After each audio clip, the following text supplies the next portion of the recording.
Pinakulong mo si Duterte, dinala mo sa dehek, sabi mo, hindi ka na naniniwala sa ICC. Eh bakit mo siya pinakulong? Siya lang ang nagpalibing sa tatay mo! Mensahe mo na lang kay BBM. BBM, wag bumaba ka na lang, Barong. Kasi hindi maganda yung ginagawa mo eh. Ilocano tayo. Sinamahan ka ni Sara, Unity.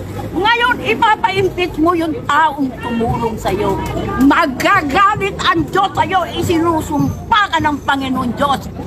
Kasi, bakit mo tataraydorin yung tumulong sa'yo? Wala ka talagang delikesa. Traidor! Walang yaka talaga, Marcos. Panalangin ko, malabirin. Jesus Christ, sana parusahan niyo si Marcos. Wala nang utak niya. Ang taong sumama sa kanya, itinakwil niya, ipinakukulong pa niya. Si Duterte, pinakulong mo si Duterte, dinala mo sa dehek, sabi mo, hindi ka na naniniwala sa ICC. Eh bakit mo siya pinakulong? Siya lang ang nagpalibing sa tatay mo! Sa bayani! Pagkatapos siyang kinalaban mo, ano ba? Ano ka na bang tao? Ano ka ba? Impacto? Udas! Udas ka, Marcos! God bless you!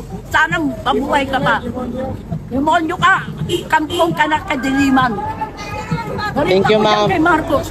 Thank you po. Puntahan mo ako sa Kainta. Puntahan mo sa Kainta. Mag-uusap tayong dalawa ng Ilocano. Ha? Yung tatay mo, tinulungan ko. Marcos ako. Tatay mo. Yan na.